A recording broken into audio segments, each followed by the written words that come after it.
So I posted this video yesterday on both Reddit and YouTube, and somebody made a comment on Reddit. Why do Americans do this? Not America, nor anywhere in America is the promised lands. Obviously, this person does not know the scriptures. To watch the full video is on YouTube under the Great Battle of Mount Zion on the Heavens and Lights 2. So let's read this together. When the 1,000 years end, Satan will be let out of his prison. By the way, this is in the reading of Revelation. He will go out to deceive the nations of the world and gather them together with Gog and Magog for a battle, a mighty host, numberless as the sands along the shore. They will go up across the broad plains of the earth and surround God's people and the beloved city of Jerusalem on every side. So where they're going to go? To surround God's people in Jerusalem. And his holy mountain is Mount Zion, and Mount Zion is in Utah. I don't see Russia and China posting any threats to the fake state of Israel or Jerusalem and those fake lands over there. But there are plenty of threats being made to America. Okay, Grand Tataria was part of Asia and Europe. Tataria are descendants of Japhet, Magog. You see right at the top? Greece and Romans. Also Russians, Magog. And who are we going to be fighting in this great battle? Jah will be joining Ephraim, which is the northern kingdom, and Judah, the southern kingdom, to come and fight against who? The children of Greece. And as for Rome, Lord, are you going to free Israel from Rome now and restore to us as an independent nation? And that also includes China. And like I said, it was part of Grand Tataria, and Grand Tataria was erased from historical records. And the reading of Ezekiel 38, sons of dust prophesied to Magog. Adonai Jah says, I am against you, Gog. I will put hooks into your jaws and pull you to your doom. This reading is on Jah's holy mountain when he gathers his punished people and brings them back home. You will have said Israel is an unprotected land of unwalled villages. I will march against her and destroy these people living in such confidence. I will go to those once desolate cities. They are now filled with people again, those who have returned from all the nations. And I will capture vast booty and many slaves. For the people are rich with cattle now, and the whole earth revolves around them. Because they're going to try it all over again. But Daddy's with us now. For Adonai Jah says to Gog, when my people are living in peace in their land, then you will rouse yourself. You will come from all over the north with your vast host of cavalry and cover the land like a cloud. This will happen in the distant future, in the latter years of history. I will bring you against my hand, and my holiness will be vindicated in your terrible destruction before their eyes, so that all the nations will know that I am Jah. Adonai Jah says, you are the ones that I spoke long ago to the prophets of Israel, saying that after many years have passed, I will bring you against my people. And when you come to destroy the land of Israel, my fury will rise. For in my jealousy and blazing wrath, I promise a mighty shaking in the land of Israel on that day. And that's the earthquake that's going to happen in America. Then it's followed by Ezekiel 39. Because when Jah gathers the tribes of Israel, the 144,000 are the vast army of Ezekiel's bones. They're going to rise up to fight this battle. And how long will we be fighting this battle? It tells you right there. For 7 years. So I don't know how you guys think are you going to be raptured off somewhere and having the big wedding feast when the tribes of Israel are right here fighting Gog and Magog and his army for 7 years. And I will make a vast graveyard for Gog and the army in the valley of travelers east of the Dead Sea. Because there's no rapture, there's a gathering. Like I said, Tartaria is Russia, Russia is Tartaria. And the threats are being made to America, not to the fake promised lands over there in Jerusalem. Russia State TV shows map dividing U.S. among other countries. Russia State's TV host laughs as it discusses firing nukes at New York City. And I know I sound congested, but I am fighting allergies, so don't let it take away from the message. And not to mention that there are Russian troops in America, and they're coming through Alaska. And not just Alaska. They could have closest distance between Russia and Alaska. Also, Russian soldiers marching in Mexico City, September 16, 2023. And you know what's interesting in the prophecies of Ken Peters? This is an old video. I believe it was posted in 1980, if I'm not mistaken. In it, it shows documents of how Russia will be attacking our grid in the future. But he said something very interesting. He said that the only place they will not be affected would be Alaska. And it reminded me of the Simpsons movie. After all, the creator was a Freemason. And remember how everybody was trapped inside the dome? But they escaped where? To Alaska. The only place not affected. Interesting. And let's not forget how China is buying up our lands. And what's interesting, they're buying it around military bases. Interesting. And how about the hundreds of Chinese military men crossing in from the borders? And other countries will be joining them because Iran also threatened America. They will be also joined by North Korea, South Korea. All nations will be joining Gog and Magog to attack Jah's people in his holy land. And again, I don't see them threatening the fake holy lands. I'm just saying. Haven't you figured out that the map and everything has been flipped upside down? And nothing is what it seems. And from one of our colonizers, Cristobal Colon, who he called us Indios because Indios means in God. The earliest and most fascinating witnesses to the latter is a manuscript of 84 folios dated between September 13th, 1501 and March 23rd, 1502, and now preserved in the Biblioteca Colombina in Sevilla.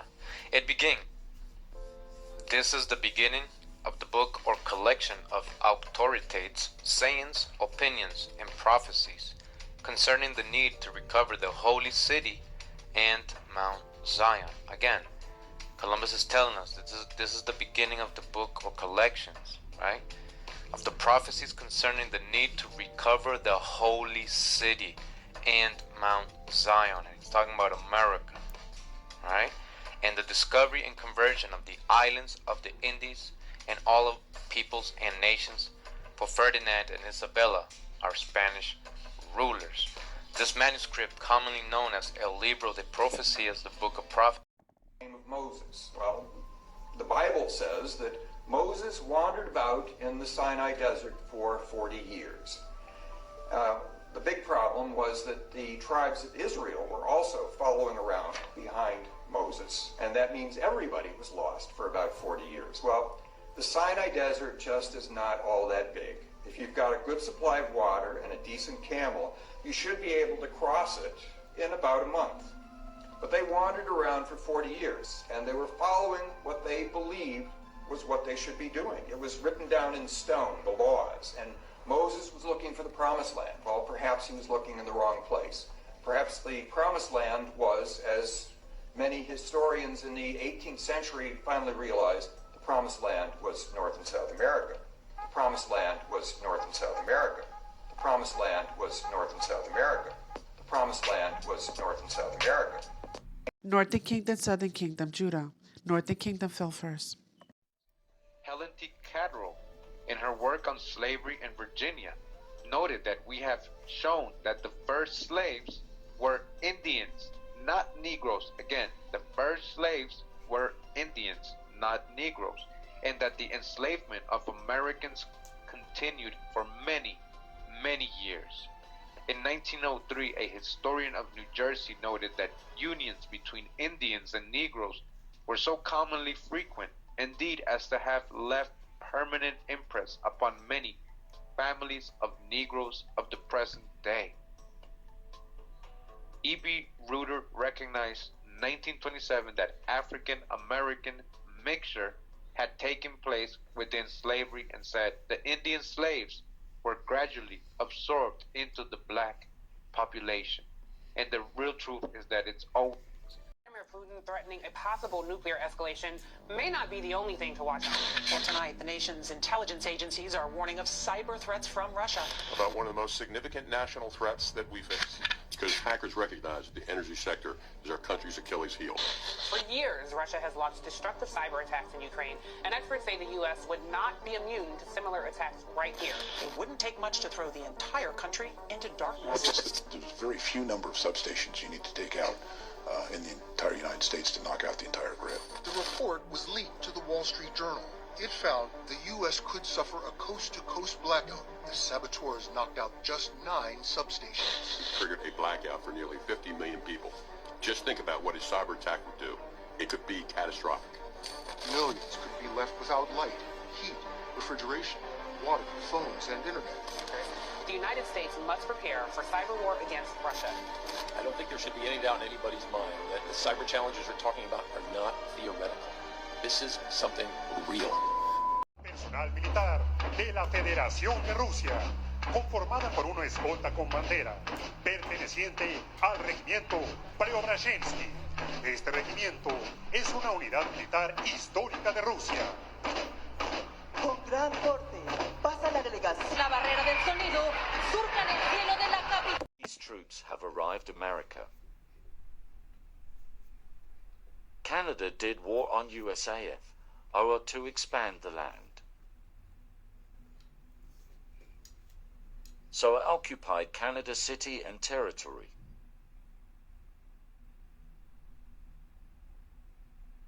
Chinese men headed toward the U.S. Anthony Rubin owns muckraker.com, took that video, and joins me now. Anthony, thanks for being here. Why are they coming? Are they seeking no problem. Why are they coming? Are they seeking asylum or something potentially more nefarious? I mean, listen, I'm not here to speculate. I'm going to let your audience watch the video and you guys can come to your own conclusion. I don't really want to get into all of that, but the video speaks for itself. I think I put up two of, showing the line of these military-age males that are lining up to get on these buses to come up here. That's happening every day, multiple times a day down there. So, again, I'm not going to speculate. If you have a more specific question, we can get into that. It certainly doesn't look good. I'll tell you that much. It certainly doesn't look good. Just from a geography perspective, I'll press you on that. If they wanted to come to America, which is here, from China, which is here, why would they come through Latin America, which is all the way down there, and much more indirect? Right. So, this would be for people who can't fly into the U.S. directly. So what they do is they get on a flight and they fly into some South American country. Then from there, they would go to Colombia, they would go across the jungle, pop out in Panama, and then they would head up to the United States. But this is going to be for people that can't fly into the U.S. directly, because you're correct, it wouldn't make sense. You'd rather just fly into the U.S. and overstay your visa. This is for people that don't have that access for whatever reason. From January to March, there were 2,200 Chinese migrants who crossed the Darien Gap. In the same 3-month span last year, only 71 Chinese migrants were recorded crossing the gap. And like I explained in past teachings, all our relics that were found in our lands were written in Paleo Hebrew, including in my island of Puerto Rico, over 800 artifacts. They were authenticated in 2019. And by the way, our captivity was up in 2019. The Michigan relics, the Los Lunas stones, in New Mexico, they happen to be the 10 Commandments. And the original Bible was written in Paleo Hebrew. Also, the Ark of the Covenant that was found in a cave in Panama, because Jah told the prophet Jeremiah to tell us to hide it there until he was ready to collect his people, and I believe it was discovered around 2015. And there's scrolls written in Paleo Hebrew that mentions the prophet Jeremiah in them. And there is a Mount Zion in America, in Utah.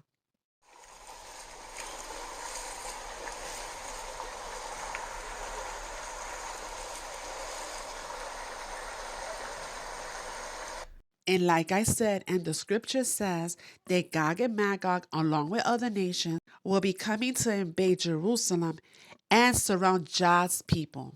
And that's Russia and China. As you can see in the videos, they're coming to America. Like the scripture says, study and show yourself approved. This is something you haven't heard from anybody, and you should.